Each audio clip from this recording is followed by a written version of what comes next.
Doctor Zubaida Rahman একজন চিকিৎসক, নারী সংগ্রামী, রাজনৈতিক পরিবারের সদস্য।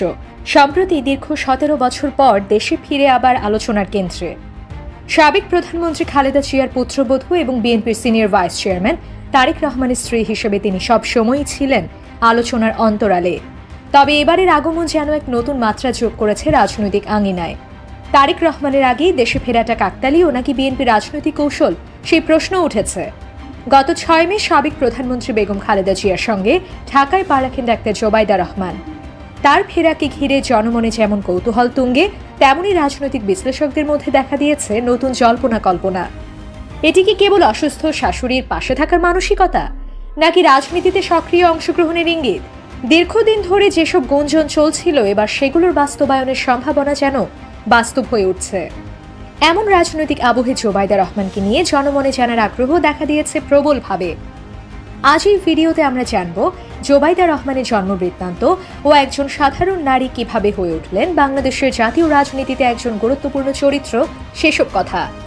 পুরো ভিডিওটি দেখুন, সাবস্ক্রাইব করুন দ্য রিপোর্ট.লাইভ চ্যানেলটি, লাইক, কমেন্ট, শেয়ার করে আমাদের সঙ্গেই থাকুন। ঐতিহ্যবাহী এক পরিবারের উত্তরসূরি ডাক্তার জোবাইদা রহমানের জন্ম একটি রাজনৈতিক পরিবারে। 1972 সালের 18 জুন সিলেটের এক সম্ভ্রান্ত মুসলিম পরিবারে তিনি জন্মগ্রহণ করেন। তার পিতা রিয়ার অ্যাডমিরাল মাহবুব আলী খান ছিলেন বাংলাদেশের তৃতীয়তম নৌবাহিনী প্রধান। 1979 সাল থেকে 1984 সাল পর্যন্ত তিনি এ দায়িত্ব পালন করেন। পরবর্তীতে তিনি হুসেইন মোহাম্মদ এরশাদের শাসনামলে বাংলাদেশ সরকারের যোগাযোগ ও কৃষিমন্ত্রী ছিলেন। মা সৈয়দা ইকবাল মান্দ বানু বাংলাদেশের একজন প্রখ্যাত সমাজ সংস্কারক। জাতীয় জীবনে অনন্য সাধারণ অবদানের জন্য 1995 সালে তাকে সমাজ সেবায় স্বাধীনতা পুরস্কার দেওয়া হয়। বাংলাদেশের স্বাধীনতা যুদ্ধে সর্বাধিনায়ক জেনারেল এম.এ.জি. ওসমানী জোবাইদা রহমানের আপন চাচা ছিলেন। তার মেজ চাচা আজমল আলী খান ছিলেন অবিভক্ত পাকিস্তানের মন্ত্রী। আরেক চাচা ডাক্তার সেকেন্দার আলী খান অ্যামনেস্টি ইন্টারন্যাশনালের সাবেক সেক্রেটারি জেনারেল আইরিন খানের চাচাতো বোন তিনি।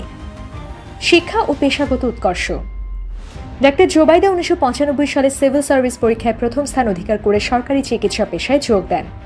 পরবর্তীতে লন্ডনের ইম্পেরিয়াল কলেজ থেকে মেডিসিনে এমএসসি সম্পন্ন করেন রেকর্ড নম্বর ও স্বর্ণ পদক সহ। তিনি ছিলেন একাধারে চিকিৎসক, গবেষক এবং সমাজসেবী। ব্যক্তিগত জীবন ও সংগ্রাম ডাক্তার জোবাইদা রহমানের ব্যক্তিগত জীবনের একটি গুরুত্বপূর্ণ অধ্যায় হল বিবাহ। সাবেক প্রেসিডেন্ট জিয়াউর রহমান ও সাবেক প্রধানমন্ত্রী বেগম খালেদা জিয়ার বড় ছেলে তারেক রহমানের সাথে 1993 সালে বিবাহ বন্ধনে আবদ্ধ হন তিনি। জিয়া পরিবারের পুত্রবধূ হলেও জোবাইদা চিকিৎসা পেশা আগলে রেখেছেন। চিকিৎসকের পাশাপাশি তিনি একজন রাজনীতিবিদের স্ত্রীও। তারেক রহমান ও ডাক্তার জোবাইদা রহমান দম্পতির একমাত্র সন্তান ব্যারিস্টার জায়মা রহমান। ছোটবেলা থেকে লন্ডনে পড়াশোনা করেছেন তিনি। বিশ্বখ্যাত লন্ডনের কুইন মেরি ইউনিভার্সিটি থেকে আইন বিষয়ে স্নাতক ডিগ্রি অর্জন ও পরবর্তীকালে লন্ডনের ঐতিহ্যবাহী লিঙ্কনস ইন থেকে 2019 সালে বার অ্যাট ল সম্পন্ন করেন।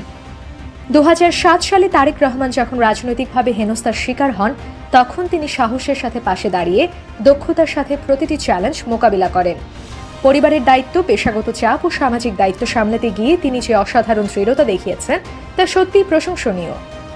2008 সালে স্বামী জেল মুক্তির পর শিক্ষা ছুটি নিয়ে চিকিৎসার জন্য লন্ডনে যান তিনি। যদিও ছুটি নামঞ্জুর করে পরে তার চাকরি থেকে অব্যাহতি দেয় সরকার। 2008 সালে দুদকজ্ঞাত আয় বহির্ভূত সম্পদ অর্জনের অভিযোগে মামলা করে তারেক রহমান ও তার মায়ের বিরুদ্ধে। ওই মামলায় তাকে 3 বছরের কারাদণ্ড এবং 35 লাখ টাকা অর্থদণ্ড দেওয়া হয়। তবে 2024 সালে সরকার পরিবর্তনের পর আদালত সেই রায় স্থগিত করে। এতে অনেকেরই বিশ্বাস তিনি রাজনৈতিক প্রতিহিংসার শিকার। সামাজিক ও মানবিক কর্মকাণ্ড লন্ডনে থেকেও তিনি জিয়াউর রহমান ফাউন্ডেশন ও মাহবুব আলী ফাউন্ডেশনের মাধ্যমে স্বাস্থ্য সেবা এবং মানবিক সহায়তা অব্যাহত রেখেছেন। করোনা মহামারীর সময় বাংলাদেশে চিকিৎসা সরঞ্জাম ও খাদ্য সহায়তায় অবদান রাখেন। গণস্বাস্থ্য কেন্দ্রের উদ্যোগেও তার পরামর্শ ছিল সক্রিয়। রাজনীতিতে প্রত্যাবর্তন নাকি পুনরায় চিকিৎসা পেশা? তার দেশে ফেরার সঙ্গে সঙ্গে শুরু হয়েছে রাজনৈতিক প্রত্যাবর্তনের গুঞ্জন। আলোচনা উঠেছে তিনি কি রাজনীতির সরাসরি দায়িত্ব নেবেন, নাকি ফিরে যাবেন তার প্রিয় চিকিৎসা পেশায়। স্বাস্থ্য মন্ত্রণালয় সূত্রে জানা গেছে তিনি সরকারি চাকরিতে ফিরে আসার প্রক্রিয়ায় রয়েছেন। সবকিছু ঠিক থাকলে শিগগিরই প্রজ্ঞাপন জারি হতে যাচ্ছে। 17 বছর আগে 2008 সালের 11 সেপ্টেম্বর তারেক রহমানের সঙ্গে দেশ ছেড়েছিলেন জোবাইদা রহমান। দেশে ফিরে তিনি তার বাবার ঢাকার ধানমন্ডির 5 নম্বর সড়কের মাহবুব ভবনে উঠেছেন। বাড়িটিতে বর্তমানে মাহবুব আলী খান স্ত্রী সৈয়দা ইকবাল মান্দ বানু এবং বড় মেয়ে শাহিনা জামান ও তার পরিবারের সদস্যরা থাকেন। সৈয়দা ইকবাল মান্দ বানু সম্প্রতি রাজধানীর একটি হাসপাতালে ভর্তি রয়েছেন। প্রত্যাবর্তনের গল্পগুলো সবসময় ব্যতিক্রমী হয়। ডাক্তার জোবাইদা রহমানের জীবন সেই ব্যতিক্রমের প্রতিনিধিত্ব করে। ঐতিহ্য, মানবিকতা এবং সাহসিকতার সম্মিলনে গঠিত তার জীবন কথা এখন রাজনৈতিক উত্তাপের অংশ হয়ে উঠছে। তিনি কি হবেন বিএনপির ভবিষ্যৎ নেতৃত্বের অন্যতম ভরসা, নাকি মানবিক চিকিৎসকের ভূমিকায় সমাজে অনন্য উদাহরণ, তা সময়ই বলবে। তবে তার ফিরে আসা নিঃসন্দেহে বাংলাদেশের রাজনৈতিক ইতিহাসে নতুন অধ্যায়ের সূচনা করেছে।